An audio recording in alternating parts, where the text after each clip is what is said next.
Today we are going to study the reactions of alkanes. First reaction is our hydrogenation of alkenes. So what is hydrogenation of alkenes? Hydrogenation का मतलब होता है बच्चे addition of hydrogen. But normally hydrogen को add करना it's not very easy, क्योंकि hydrogen जो होती है आपके पास H2 गैस, उसको आप किसी कंपाउंड में ऐड करें तो वो रिएक्शन बहुत क्या होता है, स्लो होता है। ठीक है, तो ये स्लो रिएक्शन होगा तो इसको हम नहीं कर सकते हैं। तो हमने क्या देखना है, सबसे पहले देखनी है इस रिएक्शन के लिए रिक्वायरमेंट्स क्या हैं। Our first requirement for the reaction is catalyst. ठीक है, हमारे पास क्या होना चाहिए, एक अच्छा सा कैटलिस्ट होना चाहिए। अब अच्छा सा मतलब ये है कि उसको हमने सजाना नहीं है। Catalyst should be something that is very good in attaching hydrogen to its surface. ठीक है, अब हमारे पास कौन कौन से कैटलिस्ट जो हैं वो फेवरेबल होते हैं, दैट आर प्लाटिनियम, ठीक है, then we have palladium and the last one is Raney nickel. ठीक है, so we can all use these catalysts to actually prepare the alkenes को हम क्या करेंगे, रिएक्ट कराएंगे और उसमें क्या करेंगे, हाइड्रोजनेशन करेंगे। तो इसका एंड रिज़ल्ट क्या होगा बच्चे, इनसे क्या होगा, जब हाइड्रोजनेशन करते हैं अल्कीन्स की तो बच्चे उससे हमारे पास क्या बनता है, उससे हमारे पास बनता है आपके पास अल्केन्स। सही है। अच्छा बच्चे, अब देखो यहाँ पर एक आपके पास जो ये जो रिएक्शन है इसमें आप लोगों ने ये बात ध्यान में रखनी है कि हम क्या करते हैं, when you use a catalyst in this hydrogenation it becomes catalytic hydrogenation। ठीक है, जो आपके पास कैटालिटिक हाइड्रोजनेशन है बच्चे, उसके लिए आपके पास रिक्वायरमेंट्स हैं कि आपके पास टेम्परेचर नॉर्मल रूम टेम्परेचर होना चाहिए, लेकिन आपके पास जो प्रेशर है बच्चे वो आपके पास 1 to 5 atm तक होना चाहिए। अच्छा, ये जो हाइड्रोजनेशन का बच्चे रिएक्शन होता है ना बच्चे, this hydrogenation reaction is your exothermic reaction. अब एक्सोथर्मिक क्या होता है, एक्सोथर्मिक के अंदर बच्चे आपके पास हीट रिलीज़ होती है। ठीक है, जब आपके पास हीट रिलीज़ होगी तो इसका मतलब ये है कि आपके पास यहाँ पर कहाँ से हीट आ रही है, that's a very good question, कि आपके पास अल्कीन्स के अंदर हाइड्रोजनेशन आ रही है तो आपके पास हीट कहाँ से प्रोड्यूस हो रही है। सो बच्चे this is your alkyne, this is your pi bond. जब ये आपके पास इसमें हाइड्रोजन्स आके ऐड होती हैं, क्या होती हैं, हाइड्रोजन्स ऐड होती हैं, तो आपके पास बच्चे क्या होता है, ये पाई बॉन्ड ब्रेक करता है। तो पाई बॉन्ड के ब्रेक करने से बच्चे आपके पास एनर्जी आती है, that is 120 kilo joule per mole for each double bond to break. आप एक डबल बॉन्ड को जब ब्रेक करोगे और उसको सिंगल बॉन्ड में कन्वर्ट करोगे तो आपके पास कितनी एनर्जी आएगी, 120 किलो जूल पर मॉलिक्यूल। एक मॉलिक्यूल में से जब आप क्या करोगे, एक डबल बॉन्ड ब्रेक करोगे तो आपको 120 किलो जूल मोल आएगी। अब ये जो हीट होती है ना बच्चे, इस हीट को हम कहते हैं हीट ऑफ हाइड्रोजनेशन।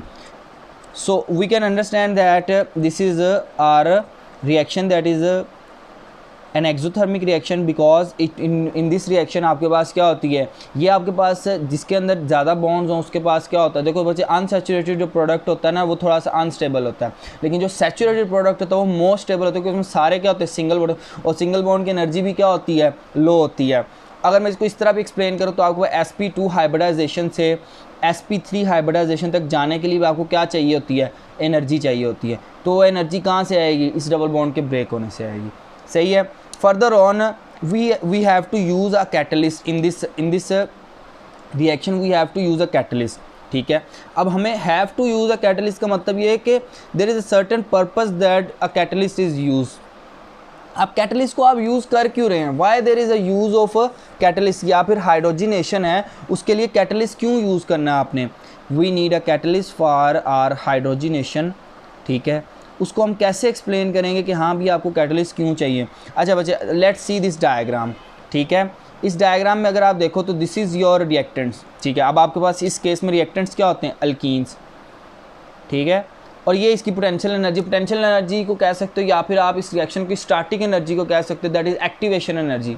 ठीक है, इसको आप क्या भी कह सकते हो, एक्टिवेशन एनर्जी। जो रिएक्शन को स्टार्ट करने की, रिएक्शन को प्रॉपर करने के लिए क्या चाहिए होती है, एनर्जी चाहिए होती है। अब आपके पास एक तो रिएक्टेंट्स अल्कीन्स और दूसरा क्या है, हाइड्रोजन। अब अल्कीन्स के अंदर भी बॉन्ड ब्रेक करना और हाइड्रोजन के दरमियान कौन सा बॉन्ड होता है, सिग्मा बॉन्ड। हाइड्रोजन और हाइड्रोजन के दरमियान क्या होता है, सिग्मा बॉन्ड। जब ये बॉन्ड ब्रेक नहीं होगा, नेसेंट हाइड्रोजन प्रोड्यूस नहीं होगी, तो अल्कीन में कैसे ऐड होगी, तो इसका मतलब यहाँ पर आपके रिएक्टेंट्स की एनर्जी थी, ठीक है, this is your reactants energy. फिर उसके बाद क्या करेगा, जब बॉन्ड्स ब्रेक करेंगे और उसके बाद इन दोनों को आपस में ऐड करेंगे, तो यहाँ पर आपकी क्या हो जाएगी, यहाँ तक आपकी एनर्जी रेज हो जाएगी, ये बहुत ज़्यादा एनर्जी है। फिर उसके बाद आहिस्ता आहिस्ता क्या होगा, आपके पास sp2 हाइब्रिडाइजेशन से sp3 हाइब्रिडाइजेशन पर आएगी और प्रोडक्ट्स की एनर्जी क्या हो जाएगी, लो हो जाएगी। ऑब्वियसली बात, जो रिएक्टेंट्स हैं उनसे प्रोडक्ट्स क्या होंगे, ज़्यादा स्टेबल होंगे। फर्दर मोर अगर हम कैटलिस्ट यूज़ करते हैं तो कैटलिस्ट से क्या होगा, सबसे पहले ये कैटलिस्ट वाला जो 3 स्टेप छोटे छोटे में कर देगा इसको। सबसे पहले क्या करेगा, अल्कीन्स को अपने सरफेस के साथ अटैच करेगा। अल्कीन्स को अपने सरफेस के साथ अटैच करने के बाद वो क्या करेंगी, अल्कीन्स जो है उसके साथ अटैच हो जाएंगी। फिर अपने साथ हाइड्रोजन को ब्रेक करके क्या करेगा, अटैच कर लेगा। जब हाइड्रोजन को ब्रेक करके अटैच कर लेगा तो फिर उसके बाद क्या करेगा, दोनों को कंबाइन कर देगा और दोनों क्या, उससे फिर क्या आपके फाइनल प्रोडक्ट बन जाएगा, that is alkane. So you can see before that आपके पास एनर्जी क्या थी, इतनी ज़्यादा एनर्जी का डिफरेंस अब आपके पास आ गया और आपके पास सिर्फ इतनी एनर्जी जो है वो अब रिएक्शन के अंदर यूज़ हो रही है।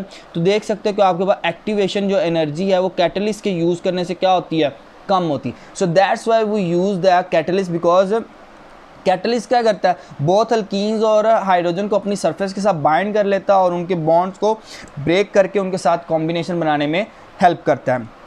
So while on the topic of catalyst, for hydrogenation we specifically use catalysts like Raney-Nickel, or we can also use a palladium charcoal, that is palladium charcoal, ठीक है। अब अगर हम Raney-Nickel की मैं बात करूँ, सो व्हाट इज़ Raney-Nickel, बच्चे जो Raney-Nickel होता है ना, this Raney-Nickel is basically nickel plus aluminium. This is निकल एंड एलुमिनियम का क्या होता है, अलॉय होता है। दिस इज निकल एंड एल्यूमिनियम का क्या होता है बच्चे, आपके पास अलॉय होता है। अब ये अलॉय किस तरह काम करता है बच्चे, दिस इज 50% निकल एंड 50% एल्यूमिनियम इन इट, ठीक हो गया। अब जो आपके पास ये दोनों आपके पास बच्चे हैं ना, प्लाडियम या निकल, ये दोनों आपके पास बहुत ज़्यादा क्या होते हैं तो बच्चे, ये होते हैं पायरोफोरिक। व्हाट इज़ पायरोफोरिक, इन्हें हम कहते हैं पायरोफोरिक रिएजेंट्स। अब पायरोफोरिक रिएजेंट ऐसे होते हैं बच्चे, बहुत ज़्यादा क्या होते हैं, रिएक्टिव होते हैं। रिएक्टिविटी इनकी इतनी ज़्यादा हो जाती है कि अगर इन्हें हम ओपन फायर में रख दें, ओपन एयर में रख देते तो ये क्या करते हैं, कैच फायर कर लेते हैं। अगर इनको किस में रख दिया जाए, एयर में, किस में रख दिया जाए, वाटर में, या इनको अगर पेपर के ऊपर हैंडल किया जाए तो ये बच्चे फ़ौरन क्या कर लेते हैं, फायर कैच कर लेते हैं। That is not very good. तो इनको जब भी हमने हैंडल करना है तो हम इनको क्या करते हैं बच्चे, मॉइस्ट करके, मॉइस्ट इन्वायरमेंट में यूज़ करते हैं, अल्कोहल या इस तरह की चीज़ें यूज़ करके क्या करते हैं, यूज़ करते हैं। अच्छा, अगर आप लोग ये बात सोचो कि Raney-Nickel प्रिपेयर कैसे होता है, तो Raney-Nickel की प्रिपरेशन जो है ना बच्चे, उसके लिए आपके पास जो है क्या होता है, फाइनली डिवाइडेड आपके पास होता है निकल और एल्यूमिनियम और निकल क्या होते हैं, फाइनली डिवाइडेड होते हैं, ठीक है। अगर मैं आपको दिखाना चाहूँ तो दिस इज़ योर निकल, ठीक है, ये आपके पास सारा निकल है, and these are your aluminiums, ये आपके पास क्या है, एल्यूमिनियम्स हैं। ये पोर्स में क्या है आपके पास, एल्यूमिनियम्स हैं। अच्छा, अब आपने क्या करना है, अब आपने इस एल्यूमिनियम के ऊपर यूज़ करनी है NaOH। अब NaOH क्या होता है बच्चे, कास्टिक सोडा होता है। अब कास्टिक सोडा जो है ना बच्चे, इसके ऊपर क्या करेगा, NaOH क्या करेगा, ये जो सारा एल्यूमिनियम है ना, इसमें से क्या करेगा, एक्सट्रैक्ट करेगा। वो एक्सट्रैक्ट किस मेथड से करेगा, वो बच्चे करेगा लीचिंग प्रोसेस से। किससे करेगा, लीचिंग प्रोसेस। अब आपको पता है कि लीचिंग प्रोसेस क्या होता है, लीचिंग प्रोसेस ये होता है कि किसी भी कंपाउंड में से किसी चीज़ को क्या कर लेना, एक्सट्रैक्ट कर लेना। The process in which solute becomes detached और एक्सट्रैक्टेड फ्रॉम इट्स कैरियर। अब देखो, ये आपके पास एल्यूमिनियम अंदर और इसका कैरियर कौन है, निकल, ठीक है। ये आपके पास क्या करता है, अपने आप को यहाँ से डिटैच करता है और इसके साथ जाके एल्यूमिनियम क्या होता है, मिक्स। तो स्लोली ये सारा क्या हो जाता है, यहाँ से गायब हो जाता है एल्यूमिनियम। ये एल्यूमिनियम जाके क्या करता है, ये रिएक्ट कर लेता है किसके साथ, NaOH के साथ, और फिर NaOH वाला मिलकर क्या बनाते हैं, यहाँ पर क्या बन जाता है, ये दोबारा इन पोर्स को फिल कर दिया जाता है और ये सारा एल्यूमिनियम किस में डिज़ोल्व हो गया, अब ये NaOH में डिज़ोल्व हो गया। अब जब ये NaOH में डिज़ोल्व हो गया तो ये बच्चे, इसकी सरफेस की कैपेसिटी इंक्रीज़ हो जाती है हाइड्रोजन को अपने साथ अटैच करने की। अगर मैं देखूँ तो ये इस तरह बच्चे आपके पास होता है, निकल, ठीक है। फिर उसके बाद एल्यूमिनियम, ये आपको 50-50% अलॉय होता है ना, जब इसके आप अंदर NaOH डालते हो, NaOH क्या करती है, लीचिंग प्रोसेस करती है। लीचिंग प्रोसेस का मतलब होता है ये आपका सोल्यूट है और ये निकल आपके पास सॉल्वेंट है। ये सोल्यूट को क्या करेगा, यहाँ से एक्सट्रैक्ट करेगा, एक्सट्रैक्ट करके किस में ऐड करा देगा, NaOH में, और NaOH दोबारा फिर किस में आ जाएगा, अपने ओरिजिनल कैरियर में आ जाएगा, दैट इज़ निकल।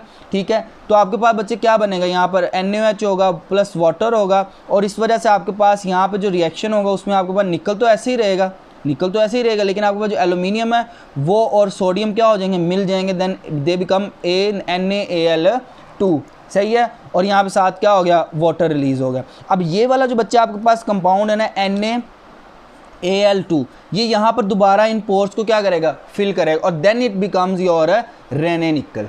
ठीक है, Raney nickel will be used as a catalyst. अब जो आपके पास निकल है ना बच्चे, ये आपके पास क्या देता है, this give you reduction process. ये क्या देता है आपके पास, रिडक्शन प्रोसेस देता है। इसका मतलब ये क्या करता है, कंपाउंड को रिड्यूस करता है।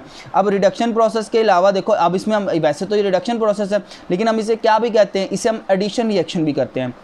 अब आपके पास एडिशन रिएक्शन में क्या होता है बच्चे, एडिशन रिएक्शन में आपके पास, अगर मैं इसका जनरल रिएक्शन लिखूँ तो आपके पास क्या होता है बच्चे, CH3 CH CH3 CH double bond CH2। ठीक है, अब आपने इसके अंदर बच्चे क्या ऐड करानी है, इसमें आपने करानी है hydrogen in the presence of Raney nickel. ठीक है, इस रेने निकल को ऐड कराने से आप क्या कराओगे बच्चे, ये जो डबल बॉन्ड है ये होगा ब्रेक, ये हाइड्रोजन्स क्या होंगी, इन कार्बन्स के ऊपर जाके क्या होंगी, अटैच, क्या होंगी, अटैच होंगी, और आपके पास क्या बन जाएगा, CH3C, यहाँ पे क्या आ जाएगा ऊपर CH3, यहाँ पे आपके पास क्या बन जाएगा CH, यहाँ पे क्या बन जाएगा CH2, और यहाँ पे क्या बन जाएगा CH3। सही है बच्चे, ये आपके पास बन गया CH3। अच्छा बच्चे, ये वाला आपका कंपाउंड कौन सा होता है, दिस इज़ योर 3-methyl-1-butene। देखो अगर मैं इसको नेम करूँ 1 2 3 4, 2 पे आपके पास 1 पे क्या है बच्चे, डबल बॉन्ड है, और 3 पे क्या है, मिथाइल ग्रुप है, दिस इज़ 3-methyl-1-butene। तो यहाँ पर अब आपके पास क्या रह गया बच्चे, this is your 1 2, this is your 2-methyl, अब आपके 1 2 3, दिस इज़ ब्यूटेन। तो देखो आपको अल्कीन से क्या बन गया बच्चे, आपके पास यहाँ पे बन गया है alkane. Moving on to the mechanism of hydrogenation. ठीक है, अब आपने ऐड क्या करानी, हाइड्रोजिनेशन करानी, और ये कौन सी हाइड्रोजिनेशन है, दिस इज़ कैटालिटिक हाइड्रोजिनेशन। ठीक है बच्चे, कैटालिटिक हाइड्रोजिनेशन में स्टेप वन क्या है, आपके पास स्टेप 1 में होती है अब्जॉर्प्शन ऑफ इथीन मॉलिक्यूल। ठीक है, आप ये है आपके पास निकल कैटलिस्ट रेने निकल की सरफेस, इसमें ये देखो ये क्या होगी, ये यहाँ पर इथीन जो है ये अटैच होगी ये सरफेस के साथ। ठीक है, अब देखो जो आपके पास इथीन ऐसे फिर रही होती है, इथीन को क्या करता है, निकल कैच करता है, कैच करके क्या कर लेता है, अपनी सरफेस के ऊपर अटैच कर लेता है। जब वो सरफेस के ऊपर सारी इथीन्स अटैच हो जाती है ना, तो concentration of ethene on the surface of a catalyst वो क्या होती है बच्चे, इंक्रीज कर देती है। जब आपके पास सारी इथीन एक ही जगह पर आ जाएगी ना, which will help the increase the rate of reaction, तो आपके पास रिएक्शन का रेट क्या हो जाएगा, इंक्रीज हो जाएगा। नेक्स्ट स्टेप क्या होगा, आपके पास हाइड्रोजन भी जो होगी वो भी क्या हो जाएगी, यहाँ पे सरफेस के साथ अटैच होगी। जब सरफेस के साथ अटैच हो जाएगी तो उसके बाद क्या होगा, इसके बाद ये जो आपके पास अटैचमेंट्स है ना वो क्या करेंगी, रेने निकल क्या करेगा, ये वाला जो डबल बॉन्ड है इसे क्या करेगा, ब्रेक करेगा। ये हाइड्रोजन हाइड्रोजन बॉन्ड क्या करेगा, ब्रेक कर देगा। जब ये हाइड्रोजन हाइड्रोजन बॉन्ड्स ब्रेक हो जाएंगे तो ये क्या हो जाएंगे बच्चे, ये इस सरफेस के साथ, इस निकल कैटलिस्ट की सरफेस के साथ क्या कर लेंगे, न्यू बॉन्ड एस्टैब्लिश कर लेंगे, और यहाँ पर क्या हो जाएंगे, अटैच हो जाएंगे। Hydrogen also gets absorbed in the surface and the bonds break between hydrogen and hydrogen and it attach to the new surface of the catalyst. इस कैटलिस्ट की सरफेस के साथ ये क्या हो जाए, अटैच होते हैं। अच्छा, अब ये दोनों इथीन मॉलिक्यूल और ये हाइड्रोजन अब ये क्या हो गए, दोनों सरफेस के साथ अटैच हो गए। अच्छा, इसके बाद स्टेप नंबर 2 के अंदर बच्चे क्या होता है, स्टेप नंबर 2 के अंदर बच्चे होता है transfer of hydrogen atom to ethene molecule. अब ट्रांसफर ऑफ हाइड्रोजन का मतलब ये है कि बच्चे यहाँ पर जो आपके पास हाइड्रोजन एटम्स थे ये अब क्या, ये एक ही निकल सरफेस है, ये अब किधर जाएंगे, ये आपके इस तरफ जाएंगे। ठीक है, अब इसमें क्या होता है बच्चे, आपके पास देखो ये हाइड्रोजन जो है ना, जो हाइड्रोजन जो होगा डिफ्यूज हो जाएगा, किसकी तरफ हो जाएगा, नियरेस्ट कार्बन एटम की तरफ, और ये क्या करेगा, यहाँ से बॉन्ड अपना भी ब्रेक करेगा, यहाँ पर आ जाएगा, ठीक है, और यहाँ पे आके इस बॉन्ड को ब्रेक करना शुरू कर देगा और क्या हो जाएगा, इधर अटैच हो जाएगा। इसी तरह ये जो दूसरा कार्बन है ये भी क्या करेगा, यहाँ से बॉन्ड ब्रेक करेगा, यहाँ पर आएगा, इस बॉन्ड को ब्रेक करेगा, खुद यहाँ पे क्या हो जाएगा, अटैच हो जाएगा। Hydrogen diffuses close to the ethene will break the old bond between the carbon and the surface of the catalyst and attach themselves to make new bonds and free the ends from the surface। Last step आपके पास क्या होता है बच्चे, अब क्योंकि ये surface के साथ यहाँ पर क्या है, अटैच थे, ये लास्ट स्टेप में क्या करेंगे, ब्रेक फ्री। ब्रेक फ्री में क्या करेंगे आपके पास बच्चे, ये जो आपके पास इथीन का मॉलिक्यूल था अब किस में कन्वर्ट हो गया, ये आपके पास इथेन में कन्वर्ट हो गया और ये बच्चे अब क्या करेगा, सरफेस से लीव कर जाएगा। तो this is hydrogenation by Raney निकल।